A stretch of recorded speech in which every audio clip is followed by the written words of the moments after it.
Hello friends आपण समस्त को नमस्कार। मु रश्मि आपण मानक मो चैनल रश्मि ओडिया फूड को पुणी थे वेलकम।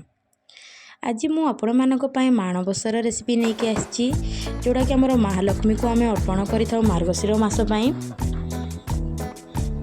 एथिरे मु खीरी खिचुड़ी अन्य प्रकार पिठा छेना यही सब रेसिपी को मु आपण मानक सहित शेयर करिवि। मोर टिके देह असुस्थ थिला सेतिबे मु आपण मानक सहित शेयर करि पारु नथिली। देखंतु मु आपण मानक पई बहुत दिन पर टिके अल्प रेसिपी नै कि आछि जोड़ा कि आपण माने माणबसा गुरुवार पई एही रेसिपी को प्रस्तुत करि परिबे।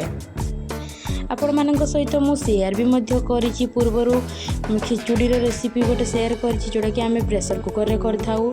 खीरी रो रेसिपी मध्य मु शेयर करिछि। आपण चाहिले मो चैनल रश्मि ओडिया फूड को जाई कि आपण माने देखि परिबे। ताले चलतु एबे आमे डेरी न करी अन्य प्रकार रेसिपी मध्य आमे स्टार्ट करनबा। देखंतु मु एथिरे गोटे नडिया रो पूरो मध्य प्रस्तुत करिछि याको भी मध्य मु आपण मानक सहित शेयर करिवि।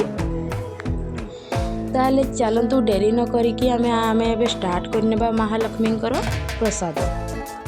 देखंतु मु एथिरे पानी को गरम कर नेछि प्रथमरु जेतिक आमे एटा मु खिचुड़ी पई प्रस्तुत करूछि। जेतिक चाउल नेबे तार 3 भाग आपण माने एथिरे पानी नेबे। पानी को गरम कर देला परे एबे मु परिबा गुडा को धोईकी सफा करके रखितिली। एथिरे नेछि मु बाइगण फुलकोबी बंधाकोबी कखारू गाजर टमाटर आलू सब आपण चाहिले अन्य वेजिटेबल्स भी मध्य ऐड करि पारिबे। एथिरे मु हळदी गुंड पकाउछि। स्वाद अनुसार एथिरे लूण पकेइबे। किछि समय टिके लूण पकेइला परे ताको फुटिबा पई छाडी देबे। एथिरे एबे आमे ढांकुणी लगे देबा ताको फुटिबा पई छाडीबा भितरे आमे देखंतु एथिरे मु चावल नेइछि। मु 2 कप पाखा पाखी आमे अरुआ चावल मु नेइछि। आपण चाहिले आपणको मुताबिक आपण माने भिजेई पारिबे। 1 कप मुग 1 कप हमर हरर डाली बुट डाली जोड़ा कि आमे चना डाली भी कहि थाउ हाफ कप नेइछि। ताको एबे भलो भाबरे टिके धोई नेबे। एबे मु सेथिरे देखंतु मु गुआ घियो रे मु महालक्ष्मी प्रसाद प्रस्तुत करूछि। एथिरे मु एबे गुआ घियो नेबी ताको धोईकी भलो भाबरे पानी को निगाड़ी नेबे। एबे याको एथिरे भलो भाबरे टिके गोल्डन ब्राउन हेबा पर्यंत याको भाजी नेबे। देखंतु सब चाउल डाली एकाथरे याको भलो भाबरे टिके फ्राई करि नेबे। मु एई प्रसाद पाई टिके जल्दी जल्दी करिछि सेति पाई मु एकाथरे से सब जिंस को पकेकिना भाजी नेछि। आपण माने चाहिले थरे थरे भी मते भाजी पारिबे। देखंतु एडा भलो भाबरे फुटी हेई आसिलानी।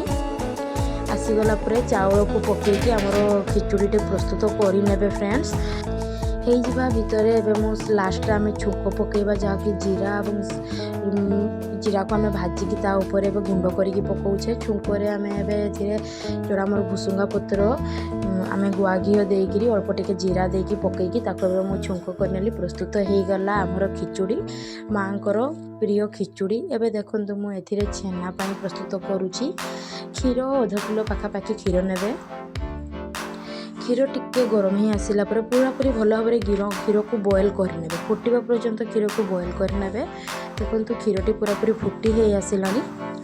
एबे मु सेथिरे देखंतु विनेगर पकाउछि। लेंबू पकाउछि। आपण चाहिले एथिरे विनेगर भी ऐड करि पारिबे लेंबू भी एवं कमला भी मध्य आपण माने चाहिले अवेलेबल थिले खट्टाटा पकेकी छेना करि पारिबे। देखंतु ए अब हमर फुटी हे आसिलानी एवं धीरे धीरे मध्य छेना मध्य हे गलानी। यह महालक्ष्मी बहुत प्रिय छेनाटी आपण माने महालक्ष्मी को निश्चित घर घरे प्रस्तुत करी दियंतु प्रसाद पाई। देखंतु हमर फुटी हे आसिला परे धीरे धीरे क्षीरटी हमर फाटी हे आसिलानी। एबे हमर छेना मध्य प्रस्तुत हे गला। एबे हमें सेथिरे मिठा पाई अल्प टिके देखंतु चीनी पकेइबा। आपण माने निश्चित थर घरे प्रस्तुत करंतु किपरि लागिला तो लाइक्स कमेंट्स रे मते निश्चित जणाइबे। एवं जो माने मो चैनल रे नुवा करी अछंती सब्सक्राइब करि नांती से माने सब्सक्राइब करबा को बिल्कुल भी भूलिबे नाही। ताहले देखंतु एबे हमर मध्य छेनाटी भी मध्य प्रस्तुत हे गला। एबे मु ऊपर गुजराती गुंड रखिछि ताको एबे टिके फ्लेवर पाई गुजराती गुंड पकेइबा कारण मां को भी तो भल लागिबा दरकार।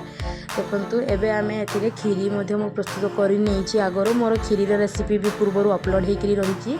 आपण चाहिले देखि पारिबे। एबे महालक्ष्मी को अर्पण करिवे।